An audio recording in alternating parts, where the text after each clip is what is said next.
(8시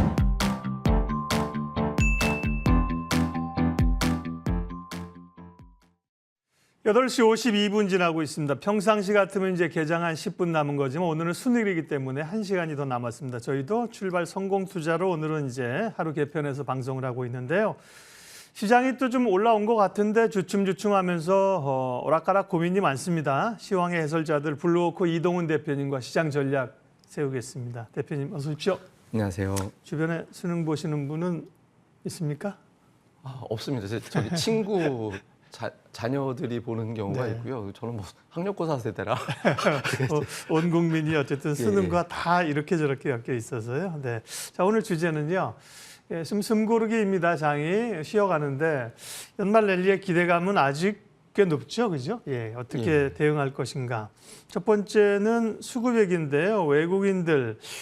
외국인들이 엄청 사주면서 사실 대형주 중심으로 지수를 올렸는데 다시 좀 판다. 셀코리아라는 얘기는 과한 것 같고요. 셀코리아는 아니고요.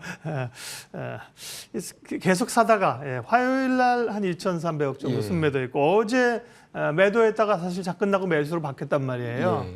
그래서 최근에 외국인 매수가 주춤하는 게 소위 조금 차이나런에 따른 효과는 약발을 다 했나? 뭐 이런 생각 궁금합니다.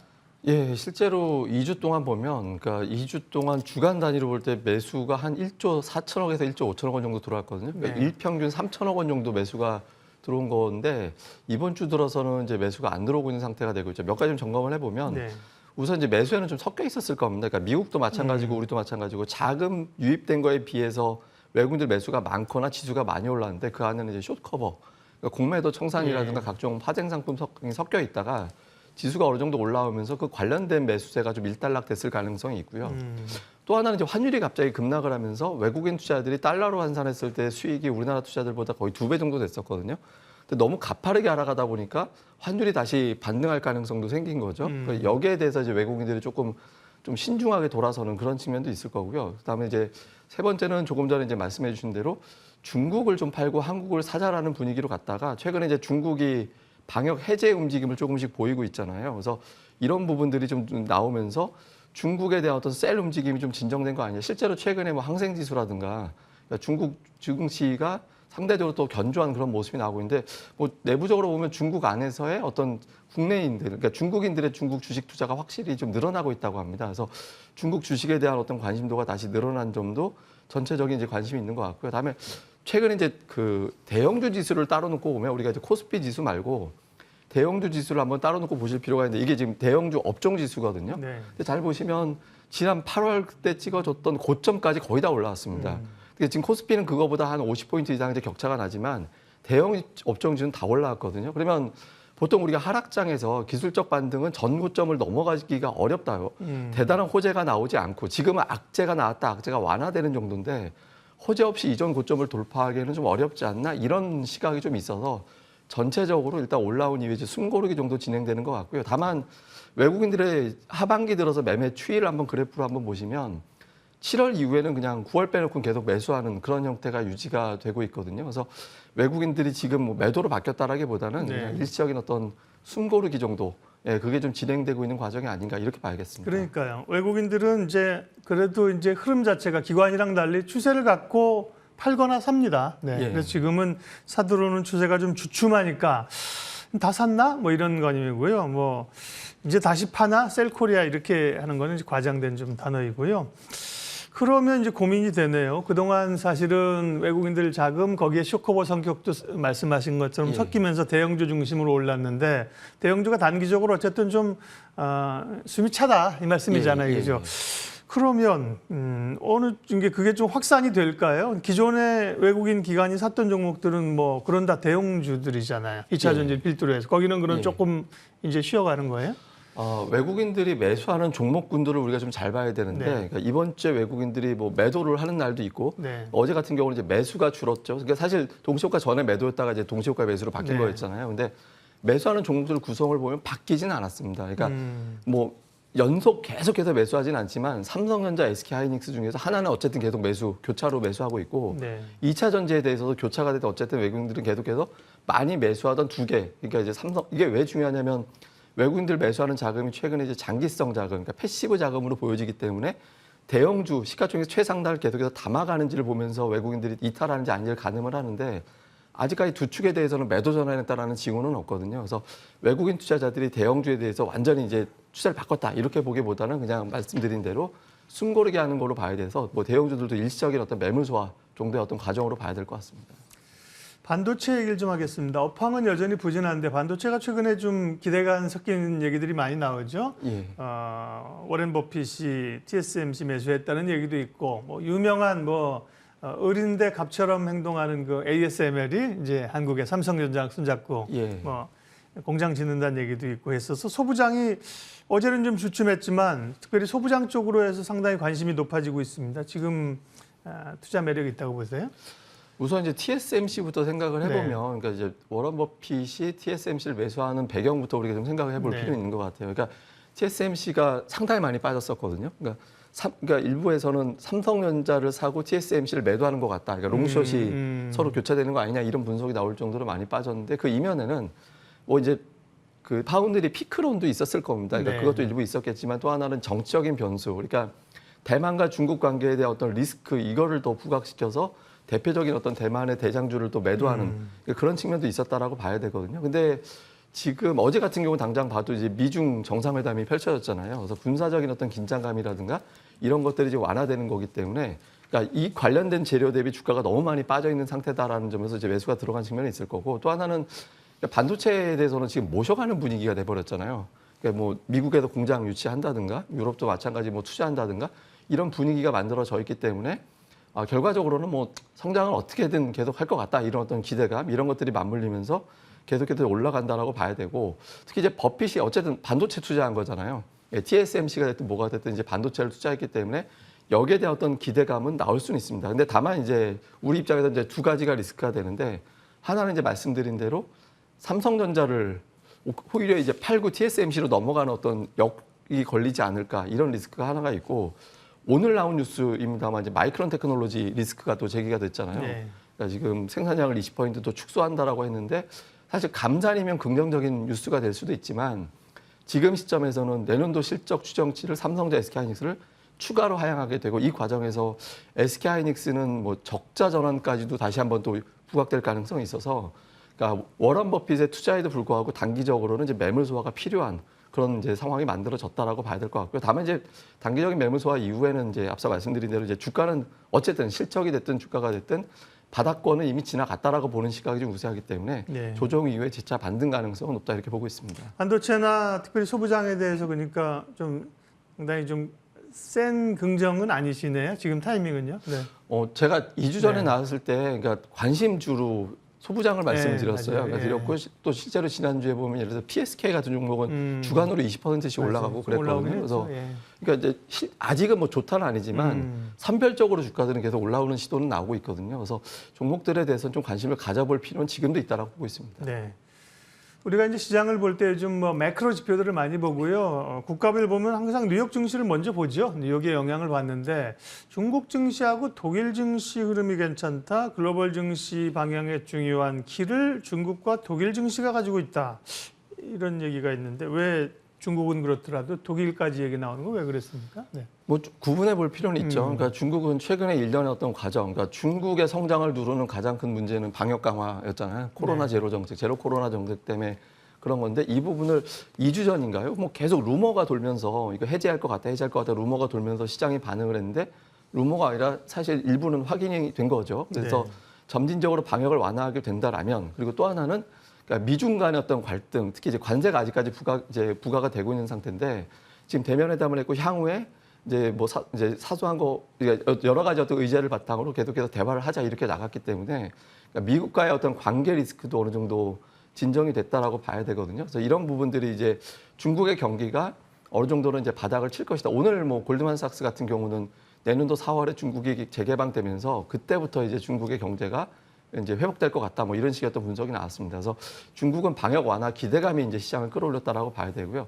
독일은 조금 따로 봐야 될 것 같은데 이제 최근에 인플레이션 진정, 그러니까 천연가스 가격이 많이 빠지면서 이제 인플레이션 요소 중에 하나가 좀 완화가 됐다 이런 측면이 하나가 있고요. 또 하나 경제 지표를 봤더니 생각했던 것보다 나쁘지 않았다. 그러니까 이제 독일이 유럽에서는 또 제조업이 발달한 나라인데 지금 이제 산업 생산 지표를 보고 계신 건데 산업 생산이 전월 대비 마이너스, 그러니까 제로 마이너스 1.2로 갔다가 0.6으로 플러스가 났거든요. 그래서 이게 전망치가 한 0.2 정도였는데 전망보다 높게 나오면서 독일의 제조업이 좀 살아나고 있다라는 거는 독일의 경제가 어느 정도로 좀 회복될 가능성이 있구나라고 보는 거죠. 그래서 이런 부분들을 볼 때 생각보다 경기 침체 강도가 세지는 않을 것 같은데 주가는 그동안에 많이 빠졌고 또 전쟁 리스크 섞이면서 이제 좀 유럽 증시가 많이 빠졌었는데 이런 부분들이 좀 회복을 보일 것 같다라고 이제 분석되면서 올라왔는데 사실 우리는 독일이나 이제 중국 증시가 올라오는 것보다 네. 환율 영향 주는 사안이거든요. 네. 그러니까 위안화하고 유로화 영향을 주는 사안이기 때문에 강달러를 좀 제어할 수 있는 그런 요인을 요인이군요. 우리는 예. 더 관심 있게 봐야 될 것 같습니다. 네.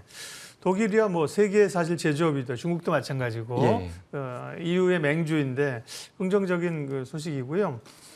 지표 좀 체크하겠습니다. 미국의 10월 소비자 물가지수 이어서 생산자 물가지수까지 좀 둔화가 됐는데 물가는 조금 잡히는 걸로 보입니까? 그러면 긴축 속도는 기대하는 것처럼 조금 슬로우 될 수 있을까요? 저는 개인적으로 내년도에 금리를 한 번 올릴까 말까? 저는 연말 또는 내년도 초에 한 번 올리면 끝날 그 거라고 정도. 보고 있거든요. 예. 그러니까 지금은 이제 올해 50, 내년에 적어도 2번 정도는 스트레이트로 올린다는 예. 시각이잖아요. 심지어 오늘 뭐 내년도 5월에도 올릴 거다 이런 분석까지 네네. 오늘 나오긴 했습니다. 근데 지금 오히려 제가 지난번에도 한번 말씀드렸던 것 같은데 연준이 오히려 인플레이션을 조장하는 측면도 있거든요. 왜냐하면 이게 이제 대출 금리가 너무 높아가면 주거 비용이 올라가는 측면이 좀 있거든요. 그러니까 이런 부분들을 이제 고려를 해서 다른 물가가 어느 정도 진정이 된다라면 연준이 그 부분을 좀 부담을 덜 줘서 더 떨어뜨리는 그런 움직임이 나올 수 있다라고 봐야 됩니다. 그러니까 소비자 물가, 생산자 물가가 계속해서 이제 떨어지는 추세가 이제 나오고 있는 그런 상태고 지금은 뭐 실제로 터미널 금리 같은 경우 최종 금리가 5% 이하로까지 전망치가 이제 좀 하향 수정되고 있는 이제 그런 분위기이기 때문에 지금은 이런 분위기는 좀 계속해서 이어질 가능성이 높고 또 실제로 지난주에 보면 QQQ ETF라 그래가지고 이제 나스닥 100을 추종하는 네. ETF의 역사상 두 번째 큰 규모의 자금이 들어왔거든요. 그래서 증시 자금도 좀 유입되고 해서 이런 어떤 그 긴축 완화에 대한 어떤 기대감은 산발적으로는 뭐 계속해서 좀 제기가 될 가능성은 열려 있다 이렇게 보고 있습니다. 물가가 둔화됐지만 연준 의원들은 뭐 아직 갈 길 멀거든 피봇 이런 단어 입에서 꺼내지 마 이렇게 얘기하는데 예. 그거를 대표님 말씀하신 것처럼 일부에서는 그게 좀 페이크라는 얘기가 요즘 많이 나오잖아요. 예. 금리 더 목표 올려야 돼. 그런 것들이 이제 여단 속임수 내지는 이제 그냥 허풍이라는 얘기가 사실 금리 더 올리게 되면 여러 문제점이 생길 수 있기 때문에 그렇다고 주장하는 분들이 많던데요. 연준 입장에서는 기대 인플레이션을 관리를 할 수밖에 없거든요. 그러니까 지난번에 기대 인플레이션 오히려 올라갔잖아요. 이제 미시건대 기대 인플레이션을 보면 그러니까 이런 부분들을 자극할 만한 요소가 나오면 안 되기 때문에 아마 향후의 발언은 거의 똑같을 겁니다. 그러니까 이제 단 하나의 지표만 가지고 뭐 예단하지 말자. 그러니까 추세 오늘 같은 뭐 트렌드로 잡혀야 된다 이런 발언까지 나왔었거든요. 그러니까 연준의 발언은 신중하게 나와야 되고 오늘 뭐 외신에 보면 그런 기사 있더라고요. 그러니까 연준은 발언에 의미 들 필요가 없는 게 그날 누구의 인터뷰를 하느냐에 따라서 그렇죠. 느낌이 달라질 거다. 네. 그러니까 이제 연준 발언에 대해서 너무 의미 두지 말자 뭐 이런 기사도 있었거든요. 거긴 매파도 있고 뭐 비둘파도 있으니까 예, 하루하루 달라지죠. 예, 근데 뭐 전체적인 맥락은 사실 비슷합니다. 그러니까 네. 신중하게 할 거다라고 하지 뭐 중지할 거야, 인하할 거야 이런 발언은 없거든요. 그래서 뭐 이렇게 지금 뭐 많은 연준위원들보다는 닉 티머라우스 기자가 뭘 알고 얘기하는지만 듣는 게 오히려 더 시장에 죄송합니다 말을 끊어서 네. 그래서 어쨌든 연말 기대감이 있고 또 좀 불안하기도 하는데 연말 랠리가 지금보다 밸류를 좀 올려가는 적어도 뭐 2,500 목전까지 갔었으니까요 2,500 뭐 중반 6,600 갈 수 있는 연말 랠리가 가능하다고 보시는지 또 그렇게 올릴 수 있다면 저희 주제처럼 어떤 좀 선결 요건들이 필요할까요? 예, 우선은 이제 시장에서는 연준 인사들의 발언이라든가 경제 전망, 실적 전망 이런 것들에 대해서 좀 휘둘리는 흐름은 나올 겁니다. 당장 이제 오늘만 해도 삼성전자, SK하이닉스에 대한 실적을 추가적으로 하향할 가능성이 생겼거든요. 그러니까 이제 시장이 계속 좋지만은 않을 거예요. 왜냐하면 이제 향후에 실적을 얼마나 깎아야 되는지에 대해서는 아직까지는 어느 정도 투자들이 공감한 게 없거든요. 그래서 실적이 하향 조정되면서 어느 정도 좀 충격을 받을 여지는 있다라고 봐서 이 부분에 대한 조정을 좀 열어둬야 된다라고 봐야 되고요. 근데 중요한 건 뭐냐면 대형주는 제가 앞서 말씀드린 대로 어느 정도 고점까지 왔지만 소형업종 랠리가 나오고 있거든요. 그러니까 이제 소형업종 지수를 한번 차트를 보시면 이제 업종 지수 차트입니다. 이게 보시면 15일 연속해서 양봉이 나오고 있습니다. 근데 이게 작년도 4월인가? 그때 16일 연속 양봉 나온 적이 있었거든요. 근데 그때는 아예 16일 연속 올라버렸을 때고 네. 지금은 이제 양봉이지만 하락한 날도 있긴 한데 어쨌든 추세를 보면 전 고점하고는 한참 아직까지는 떨어져 있으면서 소형업종 쪽에서 계속해서 이제 랠리가 나오고 있습니다. 이건 배경을 생각을 해보면 예탁금이 없잖아요. 예탁금이 없다 보니까 시가총액 부담이 적은 쪽에서 좀 투자자들이 몰려 있다라고 보고 있거든요. 그래서 지금은 이게 소형업종 쪽에서의 어떤 랠리가 나오고 있는 거를 당분간은 조금 더 집중하면서 스몰캡 쪽에 어떤 관심을 좀 가져보시는 것도 좋을 것 같습니다. 네. 그렇다고 하면 뭐 지수로 크게 끌어올리기는 어려운 상황이고 1차 대형주 상승 이후에 개인 투자자들은 그 공백을 이제 중소형주나 중형주 이런 쪽으로 가면 된다는 건데 그럼 여전히 우려도 있다는 거네요. 생각해야 될 변수들은요. 그 보시면 그러니까 지금 요소 중에 하나죠. 수급적인 어떤 부분이라든가 이런 걸 같이 보셔야 될 것 같은데 그 연기금이 좀 바뀌었습니다. 네, 바뀌었다. 예, 연기금이 좀 바뀐 게 올해 들어서 LG에너지솔루션이 주식시장에 엄청난 민폐를 줬잖아요. 그렇죠. 그러니까 연기금이 올해 들어서 LG에너지솔루션을 매수한 거에 대해서만 거의 뭐 5조 3천억 정도 매수했거든요. 엄청 샀죠. 예, 그리고 주가 올랐잖아요, LG에서. 네, 근데 삼성자 SK하이닉스를 4조 원 넘게 팔았잖아요. 네. 그러니까 결과적으로 그런데 연기금이 증시 전체로 보면 그 기간 동안에 3천억 원 순매도였거든요. 예. 그러니까 연기금이 그거 말고는 다른 거 다 팔았다는 의미가 되는 거잖아요. 그래서 연기금의 어떤 수급 동향이 어느 쪽으로 가게 되는지 이 부분 주목해 볼 필요가 있고 또 하나는 이제 그 시장이 좀 안도하기는 어려운 게 지금 많이 올라와 있는 상태에서 굉장히 예민해져 있는 상태이기 때문에 작은 어떤 재료들, 뭐 앞서 말씀드린 대로 연준 인사들의 발언이라든가 아니면은 이제 뭐 기업들의 실적 하향이라든가 지금 최근 들어서 보면 실적 추정치가 어떻게 되느냐에 따라서 뭐 주가의 변동성이 상당히 큽니다. 그러니까 예를 들면 제가 이 자리에서 뭐 실적주로 한동안 말씀드렸던 종목 중에 SL이라는 종목이 있었는데 네. 변동성 크던데요, 요즘. 네, 그러니까 매출은 예상대로 나왔는데 네. 이익이 예상보다 한 20% 정도 덜 나오면서 주가가 단기적으로 급락을 네, 하는 맞아요. 예, 그런 형태가 나왔거든요. 그래서 이런 어떤 반응이 나올 수 있기 때문에 그러니까 실적이 확인되지 않은 종목들에 대해서는 조금 확인 후에 접근하는 그런 어떤 신중함, 그러니까 실적 내용에 따라서 좀 선별적으로 접근할 필요는 있는 것 같습니다. 그러니까요. 저도 아까 시작하면서 그 말씀을 드렸는데 그동안에 이제 물가만 보다가 물가 금리 속도 조절만 보다가 숨 돌리고 나서 실적을 보니까 고민이 되는 거죠. 그죠? 예. 선별을 해야 되는 과정들이 필요한 예. 거고요. 정리해 보면 대형주보다는 중소형주 중심으로 연말장. 그러면 이제 지수 자체가 이제 적어도 이제 연말에는 막 급락하고 그런 뭐 노이즈는 일단 크게 걱정은 안 해도 되는 거고. 그러니까 전통적으로 보면 12월에 금융 투자가 매도를 안 하잖아요. 예. 그러니까 배당되면 이제 매수 우위를 보이게 되는 거고 지금의 외국인들의 매수 기조가 완전히 바뀌는 게 아니라면 시장이 뭐 이렇게 연속적인 급락이 나올 확률은 네. 그렇게 높아 보이지는 않거든요. 그래서 지수보다는 이제 종목적으로 보시면 그러니까요. 좋겠습니다. 그러면 대형주가 나쁘다는 것이 아니라 상당 부분 올랐거든요. 예. 그 찬스는 같이 오르더라도 이제 많이 오른 것보다는 덜 오른 쪽에 있으니까 예, 예. 중소형주나 낙폭과대나 이런 걸 보는 거잖아요. 예. 눈여겨볼 섹터 조금 더 자세히 얘기해 주십시오.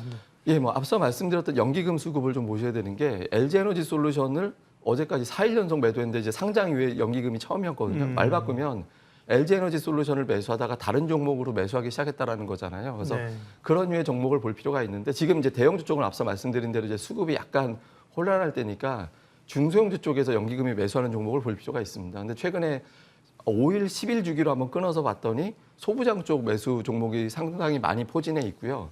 그다음에 또 하나가 피팅 업체들, 뭐 성광밴드라든가 태광이라든가 이런 종목군들이 매수 상위에 올라와 있거든요. 그래서 이런 종목들도 실제로 또 실적 대비 싸거나 실적이 좋아질 여지가 있는 종목들로 많이 분류가 되기 때문에 그러니까 이런 종목들, 그다음에 추가적으로는 뭐 제가 이전에도 말씀드렸던 거랑 똑같은데 중국 소비 관련주들, 뭐 화장품이라든가 아니면은 이제 뭐 신세계 인터내셔널 같은 어떤 소비 관련된 종목군들이 중국의 어떤 방역 완화가 계속 기대가 된다라고 하면서 올라갈 수 있어서 이런 종목들도 관심을 가져보시면 좋겠습니다. 중소형주 하면 말씀하시는 딱 그거죠. 일단 소부장의 IT 기업들이 사실 이 경기치 부진에도 불구하고 실적 잘 내는 기업들이 있거든요. 소부장 예. 쪽 그쪽하고 또 이제 조선 기자재로 분리되죠. 피팅 업체 이런 예. 쪽이 올라올 때 강하게 오거든요.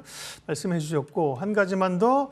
근데 여전히 많은 투자자들은 2차 전지 사랑이거든요. 예. 2차 전지에 대한 기대감들이 있었는데 2차 전지는 그동안 올린 것도 사실 대형주만 2차 전지 중에 대형주만 갔어요. 예. 나머지 못 간 2차 전지는 좀 키 맞추기 하지 않겠느냐 이런 시각도 있는데. 그 미국에서 테슬라가 최근에 이제 머스크 매도 때문에 주춤하잖아요. 네. 그러니까 이제 테슬라하고 맞춰서 보는 투자자들이 있기 때문에 이제 부진했는데 사실 테슬라가 머스크의 지분 매각 말고는 주가가 그렇게 빠질 만한 요인이 강하다라고 보기는 어렵거든요. 근데 네. 이 지분 매각이 마무리가 되면 테슬라가 반등할 가능성이 있고 그렇게 되면 이제 작은 어떤 중소주 2차 전지주가 다시 회복될 수 있기 때문에 2차 전지에 대해서는 뭐 지금 여전히 좀 관심을 가져보셔도 좋겠습니다. 예, 시황의 해설자들 항상 오실 때마다 오늘은 말씀 안 하셔도 됩니다. 대충 알겠습니다. 이런 적은 한 번도 없어요. 매번 오르면 고민, 떨어지면 고민, 지금처럼 주춤해도 고민인데요. 정리를 잘 해주셨습니다. 맥점을 잘 짚어주셨습니다. 블루워크 이동훈 대표님 함께했습니다. 고맙습니다.